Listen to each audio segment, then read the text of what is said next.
ఓం.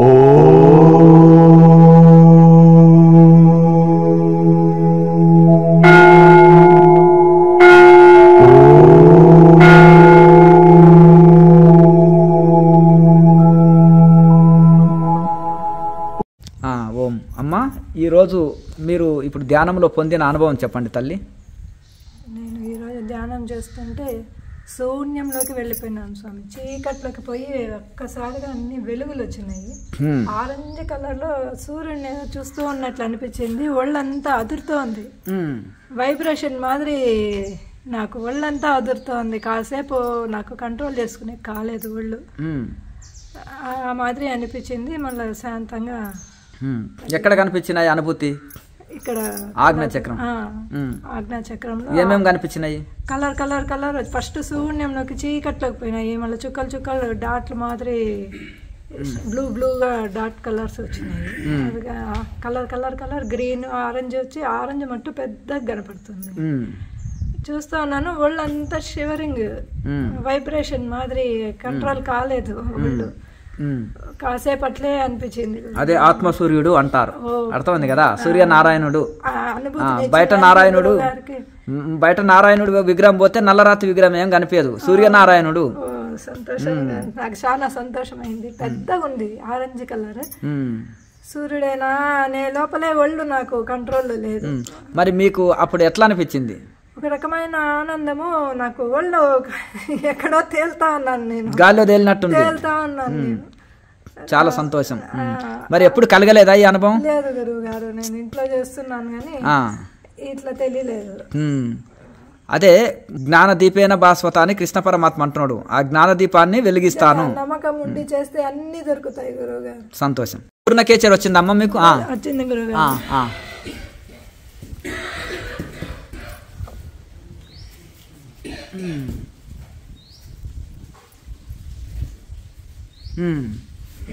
ఇంకా నాలుక పొడిగైంది అనుకోండి, ఏలు సహాయం లేకుండానే మీకు ఆ యొక్క పూర్ణకేచర్ వస్తుంది. ఈ పూర్ణకేచర్లో మీ అనుభవం ఏంటదమ్మా? పూర్ణకేచరి వచ్చింది గురుగారు. అది నాకు అనుభవించే లోపల కిందకు వచ్చేస్తుంది. ఇప్పుడు అమృతం వస్తుందా ఏదన్నా చక్కగా? ఇంకా తీపు వచ్చేంతగా తెలియలేదు. రసం మటుకు వస్తుంది. ఎన్ని రోజులు అయింది మీకు? 1 మంత్ అయిపోయింది. 1 మంత్ అయింది. ఇంకా నాలుక పొడుగు అయితే ఏలు సహాయం లేకుండానే వచ్చేస్తుంది. అప్పుడు ఇంకా అమృతం కూడా వచ్చేస్తుంది. అదే ఎన్ని రోజులు పడుతుందో మేము అడుగుదాం. ఇంకా ప్రాక్టీస్ చేయాలి. ఇవి ఉన్నాయి కదా, ఈ తాళ విక్రియ సెట్ ప్రాక్టీస్ చేయండి. దివ్యాత్మ స్వరూపులైన కేఎంసీ ఛానల్ ప్రేక్షకులకు నమస్కారము. ఇప్పుడు మనము క్రియాయోగ ధ్యాన సాధకుల అనుభవాలు తెలుసుకుంటున్నాము. అమ్మగారు, మీ పరిచయం చేసుకోండి తల్లి. నా పేరు కవిత అండి. నేను నా 44 సంవత్సరంలో 5-6 ఏళ్ల నుంచి 24 ఏళ్ల వరకు డైలీ పూజలు చేస్తుండేదాన్నండి. చాలా భక్తి. మా అమ్మ నైవేద్యం చేసిస్తుంది, ఇంట్లో పూజ చేసేది నేనే అండి. 24 ఏళ్ళ తర్వాత మ్యారేజ్ అయిన తర్వాత శివునికి అభిషేకం 8 ఏళ్ళు కంటిన్యూగా డైలీ 4 గంటలకే లేచి డైలీ అభిషేకాలు చేస్తూ ఉంటే ఆయన అనుగ్రహము ఏమో ఒకరాజు ఈ మహానుభావుడు మహాబాబాజీ అవతార్ బాబాజీ గారు నాకు ఎందుకో ఫోన్లో కనిపించారు. నేను ఆయన్ను చూసి 1.5 నెల 2 నెలలు ధ్యానం చేసేసరికి నాకు గురువు గారిని చూపించినారు. చాలా నమ్మకం అయిపోయింది నాకు. మళ్ళా అంతకుముందు 30 ఏళ్ళ వరకు అభిషేకాలు చేసినాను. 30 ఏళ్ళ నుంచి శివపంచాక్షరి మంత్రజపం దీక్ష తీసుకున్నాను గురువు గారి దగ్గర. 10 ఏళ్ళు శివపంచాక్షరి మంత్రజపం చేశాను గురువు. 4 గంటలకే లేచి డైలీ వీలైన రోజు 1008 టైమ్స్, వీలు కాని రోజు 108 టైమ్స్, శివరాత్రి అట్లా ఉన్న రోజు 5000 టైమ్స్. అవును, ఏడా శివాలయం ఉంటుంది ఆడ తమిళనాడులో మొత్తం ఉంటారు. అట్లా గుడికి ఏం పోలేదు స్వామి. నాకు ఎక్కడ శివ శివ శివ అంటూ వాళ్ళు ఎక్కడ ఉన్నా గానీ అంతటా ఉంటారు. మరి ఇప్పుడు మీరు 12 లింగాలని దర్శనం చేశారా? లేదు గురువు గారు. ఎన్ని లింగాలు దర్శనం చేశారు? కాళహస్తి మట్టుకే చూసాను. జ్యోతిర్లింగాలు చూడలేదు గురువు గారు. శ్రీశైలం, మల్లికార్జునం లేదు లేదు. ఒక జ్యోతిర్లింగము చూడలేదు. కానీ నేను శివభక్తురాలని ఎక్కువ 10 ఏళ్ళు శివపంచాక్షరి జపం చేశాను. ఆయనకి ఎప్పుడు నా కళ్ళ ముందరే ఉంటారు కాబట్టి నాకు ఆలోచన కూడా రాలేదు. నేను ఎక్కడ పోయింది లేదు. 10 ఏళ్ళు జపం. ఎక్కడున్నాడు? మనలోనే ఉన్నాడు స్వామి. నాకు జపం చేసేటప్పుడు ఎప్పుడు నా గుండెలోనే నేను గమనిస్తూ ఉంటాను. అట్లా 10 ఏళ్ళ అనుభవం, ఆయన ఆశీర్వాదము నాకు ఈ ధ్యానము కనపడింది. పూజలు చాలు, జపం చాలు, నువ్వు గురువుగారి దగ్గరికి పో అన్నట్లు నిజంగా నాకు హింట్ మాదిరి నాకు ఇప్పుడు అనిపిస్తుంది. స్వామి, శివయ్య భక్తురాలను నేను, నాకు మీరు దొరికింది ఇంకా సంతోషం. ఇప్పుడు 1.5 year నుంచి చేస్తున్నాను నేను. లాస్ట్ ఇయర్ డిసెంబర్లో వచ్చి నేను మీ దగ్గర దీక్ష తీసుకున్నాను. డైలీ ఒక్కరోజు కూడా మిస్ చేయకుండా నా శక్తి అనుసారం చేస్తున్నాను గురువు గారు. మరి ఈ రోజు ఏమన్నా అనుభవం పొందారా మీరు? చాలా అనుభవం పొందారు. నాకు ఈరోజు శూన్యం, చీకట్లోకి పోయినాను స్వామి. ఆ తర్వాత చుక్కలు చుక్కలు చుక్కలు చుక్కలు కలర్ కలర్ కలర్ కలర్ వచ్చినాయి. చాలా సంతోషమైంది కలర్స్ చూసి. ఆరెంజ్ కలర్ గా పెద్ద కనపడింది గురువు. అదే జ్యోతిర్లింగం. అర్థమైందా? చాలా సంతోషం. అది ఏమనేది కూడా నాకు తెలియదు. ఇప్పుడు మీరు అన్ని చూసేటివన్నీ రాతిలింగాలు ఏదో ఒక ఋషి స్థాపించి, ఎందుకంటే అది ప్రాథమిక దశ. చిన్నపిల్లవాడికి ఓనమాలు ఆ ఈ అని పెట్టించినట్టుగా ఈ భక్తిలోకి రావాలంటే నిరాకార పరమాత్మని అందరూ ధ్యానించలేరు, పూజించలేరు గనక ఋషులు వీళ్ళ కోసమని విగ్రహారాధన ప్రవేశపెట్టి అక్కడి నుంచి పూజాకోటి సమస్తోత్రం, స్తోత్రకోటి సమంజప అన్నట్టు పూజ కంటే జపము, జపం కంటే ధ్యానం, ధ్యానం కంటే ఇట్లా ముందుకు లయస్థితి వరకు ఎదగాలని ఋషులు ఒక్కొక్కటి కనుక్కున్నారు. మీరు ఆ పూజలనే ఆగకుండా ఆ శివయ్య ఈ వైపు అదే నాకు సంతోషంగా రాతిలింగాల్ని దర్శనం చేశారు. ఈ రోజు మీరు మీ జీవితంలో ఆత్మసూర్యుడు జ్యోతిర్లింగం మీరు చెప్పిన దానికి నాకు అది తెలుస్తుంది స్వామి గారు. ఆరెంజ్గా నేను చూస్తున్నా, పెద్దగా ఉన్నాడు, పెద్దగా వస్తున్నాడు. వాళ్ళంతా షివరింగ్ అవుతా ఉంది, షేక్ అవుతా ఉంది, తేలుతా ఉంది. నాకు ఏమైతుంది తెలియలేదు, తేలిక అయిపోతుంది, కూర్చున్నట్లే లేదు, గాల్లో ఉన్నాను, నాకు కంట్రోల్ కావట్లేదు, ఒళ్ళంతా అదురుతోంది. అంటే ఒక ఆనంద స్థితి, ఇప్పుడు మీరు ఇన్ని రోజులు శివాలయాల్లో అన్ని రాతిలింగాలు దర్శిస్తారు. ఇక్కడ శివుడి జ్యోతిర్లింగం. జ్యోతిర్లింగం అంటే జ్యోతి వెలుగుతున్నారు. రాతిలింగం కాదు శివుడు అంటే జ్యోతిర్లింగం. సంతోషంగా జ్యోతిర్లింగాన్ని ఇప్పుడు దర్శనం చేసుకున్నాం. ఉండొచ్చు, శివుడే ఉండొచ్చేమో. నాకు చాలా సంతోషమైంది. అదే ఇప్పుడు ఆత్మలింగం అనుకోండి, ఆత్మ సూర్యుడు అనుకోండి, అదే సూర్యనారాయణుడు, అదే ఆత్మ సూర్యుడు, అదే ఆత్మ జ్యోతి, అదే జ్యోతిర్లింగం, అదే శివస్వరూపము, అదే ఆత్మస్వరూపం. అంతా భగవంతుడికి నామాలు వేరైనా భగవంతుడు ఒక్కడే. నిజంగా నమ్మకం ఉంది చేస్తే నిజంగా సూర్యుని ఈశ్వరుని చూడొచ్చేమో అనిపించేంత నమ్మకము నాకు ఈరోజు కలిగింది గురువు గారు. నిజంగా చాలా సంతోషంగా ఉంది. మొత్తం మీద ఇంకేమి జ్యోతిర్లింగం దర్శనం చేసుకున్నారు? సంతోషంగా ఉంది. మీ అనుగ్రహం ఉంటే ఏమైనా జరిగేటట్లు నాకు నమ్మకం ఉంది. ఇప్పుడు ఆధ్యాత్మికంలోకి చిన్నప్పటి సంధి భక్తి ఉంది, భక్తి నుంచి ఉంది, నాకు చిన్నప్పటి నుంచి ఉంది. ఆ పూజలు చేసేటప్పుడు తర్వాత ఈ క్రియాయోగ ధ్యానంలోకి వచ్చినాక రెండింటికి డిఫరెన్స్ మీకు ఏం కనిపించింది? అది చేసిన దానికి నాకు దారి చూపించాడు ఈశ్వరుడు. ఆ స్టేజ్ నుంచి ఒక్కొక్క స్టెప్ వచ్చినాను. నాకు ఇప్పుడు చాలా తెలుస్తోంది గురుగారు. అంటే మీరు అక్కడ అది పూజలు చేస్తున్నప్పుడు మీ ఫీలింగ్ ఏంటిది, క్రియాయోగ ధ్యానం చేస్తున్నప్పుడు మీ ఫీలింగ్ ఏంటి? పూజలు చేసినప్పుడు నాకు సంతోషం ఉండింది, తృప్తి. ఈ రోజు నేను చేసినాను, నాకు హ్యాపీ. అంటే డైలీ నేను సంతోషంగా గడిపేసినాను చిన్న రోజులంతా కూడా. చదువుకుంటున్నాను, శక్తి ఉన్నింది. అట్లే మ్యారేజ్ తర్వాత ఈశ్వరుని పూజలు, పిల్లలు అవి చూసుకొని చిన్న పాప ఉన్నా కూడా 3 గంటలకే లేచి ఆ పాప ఎక్కడ డిస్టర్బ్ చేస్తుందో అని చెప్పి 3కే లేచి అభిషేకం చేసేదాన్ని నేను ఈశ్వరునికి. పంచామృత అభిషేకము. కార్తీక మాసం వస్తే ఒక్కో రోజు ఒక్కొక్క దాంతో, ఒక్కొక్క పండుతో అట్లా 4-5 ఏళ్ళు చేశాను. ఆయనే నాకు ఈ దారి చూపించినాడు. ఒక స్టెప్ బై స్టెప్ నేను ఆధ్యాత్మికంలో పెరుగుతున్నాను అని నాకు ఈరోజు నిజంగా చాలా ఎక్స్పీరియన్స్ తెలుస్తుంది. అంటే మీ క్రియాయోగ ధ్యానం చేయడం వలన మీకు ఏమన్నా ఆరోగ్యపరంగా సూపర్ గా ఉంది గురువు గారు. నాకు ఆరోగ్యం చాలా మెరుగైంది. నాకు మోకాళ్ళు నొప్పులు వచ్చేసినాయి స్కూల్లో నిలబడి పని చేసేటప్పుడు. ఒక పీరియడ్ కూడా నేను కూర్చునేదాన్ని కాదు. అట్లా 5 years పని చేసిన తర్వాత 2 years కాళ్ళ నొప్పులు వచ్చినాయి. చాలా కష్టమైపోయింది. అది కాళ్ళ నొప్పుల కోసం నేను ఈ వీడియో చూశాను. ఈశ్వరుడు నాకు దారి చూపించినాడేమో. క్రియాయోగాకు వెంటనే వచ్చినాను నేను ఇక్కడ లాస్ట్ డిసెంబర్లో దీక్ష తీసుకున్న రోజు నుంచి ఈ రోజు వరకు ఒక్కరోజు మిస్ చేయలేదు నేను. అట్లా చేసిన దానివల్ల ఏదో 4 గంటలు నిద్రపోతాను అంతే గురువు గారు. 2కు లేసినానంటే 5 వరకు చేసుకుంటా. 5 నుంచి మళ్ళీ నా ఇంటి పని, క్యారియర్, స్కూలు సాయంత్రం 5:30కు 5:15కు వస్తాను. 5:30 నుంచి 6 వరకు మళ్ళీ చేస్తాను. 6:30 వరకు చేస్తాను. మళ్ళీ పనుకునే ముందు 1 అవర్ ధ్యానం చేసుకుంటాను. నాకు ఏదో ఎనర్జీ శక్తి ఉంది అనిపిస్తుంది. అంటే మీకు లేట్ గా దొరికిందని చాలా సీరియస్ గా చాలా పట్టుదలతో చేస్తున్నాను. ముందు దొరికినుంటే చాలా బాగుండు. అవునవును, చాలా మంది అట్లే అనుకుంటారు. ఒక యోగి ఆత్మకథ చదివినా ఇది చూసినా అది చూసినా లేట్ గా దొరికింది అంటుంటారు. సీరియస్ గా వృద్ధులే చాలా మంది ఒక 3-4 ఏళ్ల లోపలనే 8-9 గంటలు కూర్చునే ధ్యానంలో కూర్చునే శక్తి పొందారు క్రియాయోగ ధ్యానం. ఎందుకంటే లేట్ గా దొరికిందని సీరియస్ గా చేస్తున్నారు వృద్ధులు వైరాగ్యంతో. పట్టుదలగా చేస్తున్నాను స్వామి. నా ఇంట్లో మా పిల్లలు తిడతారు, మా ఆయన తిడతారు, అయినా ఏం పట్టించుకో, నా టైం పనులు సాగవు. ఈయన ఇట్లే ఏమైనా మాతాజీగా మారిపోతున్నాను. అదే భయం వాళ్ళకి. వామో మళ్ళీ మాట ఎవరు వాళ్ళ భయం వాళ్ళకి. కరెక్ట్.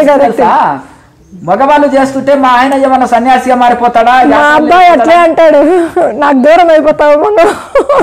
అంటే ఇప్పుడు వాళ్ళు చదువుకు పోయేస్తారు, మీరు పోయేస్తారు. కళ్ళు మూసుకొని కూర్చున్న వరకే మాట్లాడే అవకాశం దొరకదు. కాసేపు కబుర్లో, మాటలో, సలహాలో, సూచనలో ఇవి ధ్యానంలో ఉందని డిస్టర్బ్ చేయకుండా వాళ్ళు ఇట్లా కూర్చోవడం అంటే వాళ్ళ కష్టం. ఇప్పుడు వాళ్ళు ధ్యానం చేస్తే దీని విలువ ఆ చేయనందుకు ఏమైందంటే ఇక్కడ ఇదైతుంది. ఇప్పుడు మామూలుగా ఉన్నప్పుడు వాళ్ళకి ఏదైనా వండి పెట్టడమో చేసి పెట్టడమో మాటలో కాలక్షేపం అవుతుంది. అట్లా అనిపించుకోకూడదు అని వాళ్ళకి టైం స్పెండ్ చేసి వాళ్ళకి 1 అవర్ టైమ్ టిఫిన్ చేసే అట్లా టైం మాత్రం టైం మెయింటెనెన్స్ మాదిరి షెడ్యూల్ ధ్యానం మానిపిస్తారు. వాళ్ళని చుట్టూ చేసి నా పని నేను చేసుకుంటాను కదా. వాళ్ళ దగ్గర మాట రాకూడదు.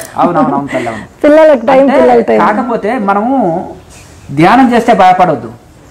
ఎందుకంటే చాలా మంది ఇప్పుడు మగవాళ్ళు కూడా చాలా మంది ధ్యానం చేస్తుంటే ఆడవాళ్ళు భయపడరు. నువ్వు భగవద్గీత చదివితే విడాకులు ఇస్తా, మేనరికంలో పెళ్లి చేసుకున్న వాళ్ళు కూడా కొంతమంది, లేకపోతే నువ్వు ధ్యానం చేస్తే నేను వెళ్ళిపోతా మా అమ్మగారింటికి అనేటోళ్ళు ఈయనని బ్లాక్ మెయిల్ అంటే భయపడదు. అంటే వాళ్ళకి తెలియదు పాపం.